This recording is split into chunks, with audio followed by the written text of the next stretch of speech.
अवधूत चिंतन श्री गुरुदेव दत्त. श्री स्वामी समर्थ. जय जय स्वामी समर्थ.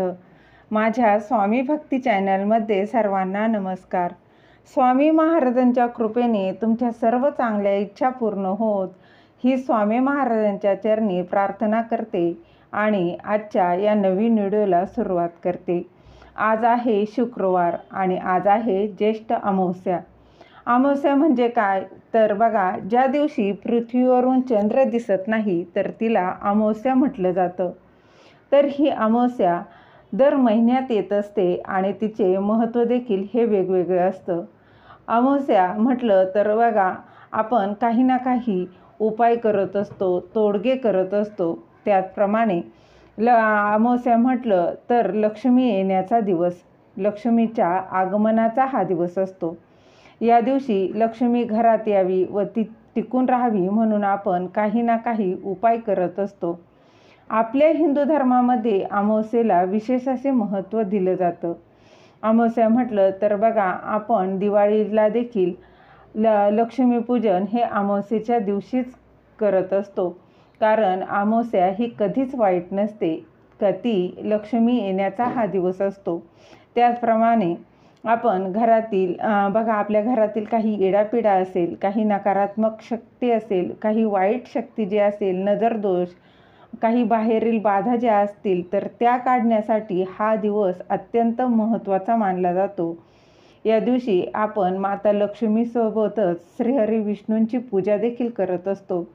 या दिवशी अनेक उपाय करत असतात. तर असाच एक उपाय मी तुम्हाला या व्हिडिओत सांगणार आहे. तर तो जाणून घेण्याआधी तुम्ही माझ्या स्वामी भक्ती चॅनलला सबस्क्राईब नक्की करा. बघा, तुमच्या जर मुलांची या उपायानं तुमच्या मुलांची प्रगती होणार आहे, तुमच्या पतीची प्रगती होणार आहे.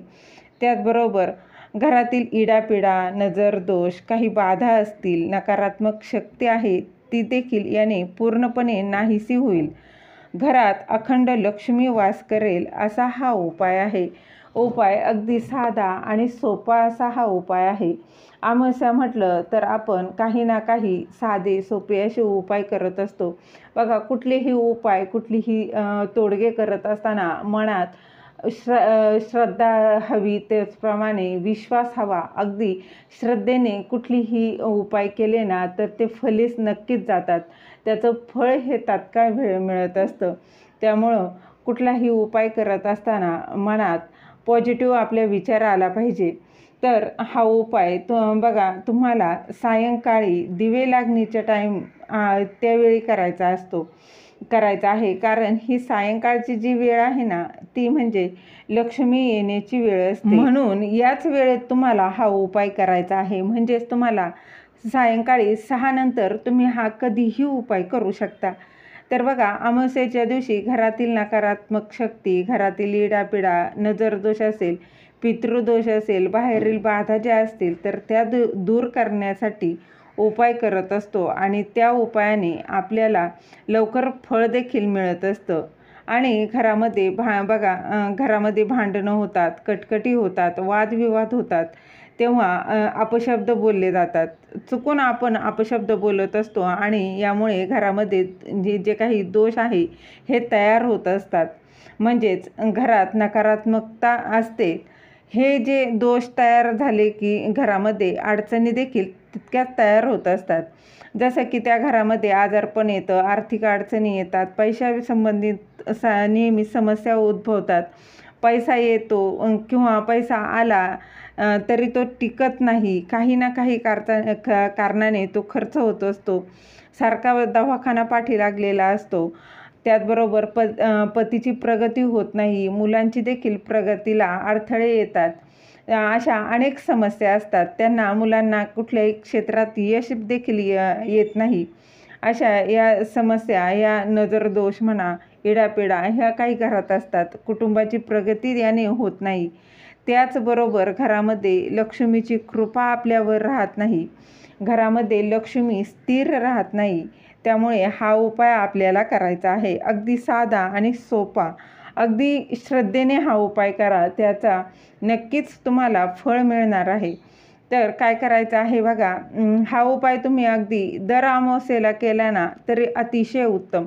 हा उपाय अमावस्येच्या दिवशी जर आपण बघा, इडापिडा, नजरदोष, बाधा घरातून बाहेर जाते आणि घरामध्ये लक्ष्मी वास करते. ती लक्ष्मी जी आहे ती देखील स्थिर राहते. म्हणून हा उपाय जो आहे तो नक्की करा.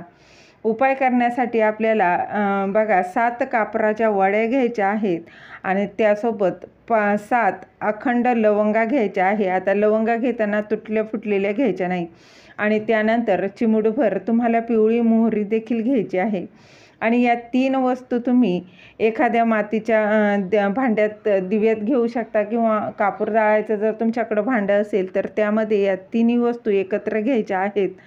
आणि तुमचं घरामध्ये शेवटचा जो घरातील कोपरा आहे तिथे ह्या प्रज्वलित करायच्या आहे. आणि प्रज्वलित केल्यानंतर तुम्हाला श्री स्वामी समर्थ, श्री स्वामी समर्थ हा मंत्र तुम्हाला म्हणायचा आहे किंवा तुम्ही 9 मंत्र देखील म्हणू शकता.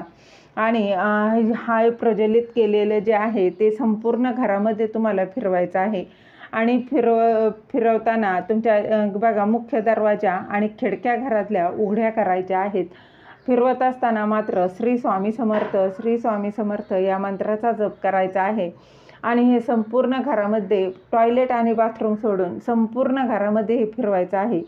आणि याने काय होणार आहे, तुमच्या घरातील जी काही निगेटिव्हिटी आहे, जी बाहेर नजरबाधा असेल, काही दोष असेल, तो संपूर्ण बाहेर जाणार आहे आणि घरात सकारात्मकता राहणार आहे. सकारात्मकता, पॉझिटिव्ह विचार, ऊर्जा तयार होणार आहे. आणि हे सगळं झाल्यानंतर तुम्हाला तसंच घेऊन तुमच्या मुख्य दरवाजाच्या बाहेर जायचं आहे.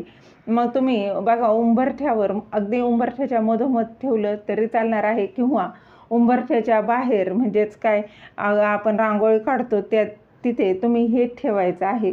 आणि यानंतर तुम्हाला काय करायचं आहे, घरामध्ये आल्यावर हातपाय धुवायचे आहे, देवासमोर नमस्कार देखील करायचा आहे, प्रार्थना करायची आहे. जी काही समस्या आहे ते या उपायाने नक्कीच दूर होणार आहे. 7 पिढ्यांचं दारिद्र्य याने नष्ट होणार आहे. सर्व जे काही दोष असतील, काही अडचणी असतील, नकारात्मकता याने नष्ट होणार आहे. अत्यंत प्रभावी असा हा उपाय आहे. यानंतर बघा, परंतु तुम्ही हे जाळलेलं घरात घ्यायचं नाही. दुसऱ्या दिवशी तुम्ही हे पाण्यात विसर्जन करायचं आहे. वाहत्या पाण्यात तुम्ही विसर्जन करू शकता किंवा कचराकुंडीत जरी तुम्ही टाकलं तरी देखील चालणार आहे. आणि ती मातीची पंती धुवून पुन्हा तुम्ही त्याचा वापर करू शकता. दिलेली माहिती तुम्हाला आवडली असेल तर लाईक करा, शेअर करा, सबस्क्राईब करायला विसरू नका. श्री स्वामी समर्थ. जय जय स्वामी समर्थ.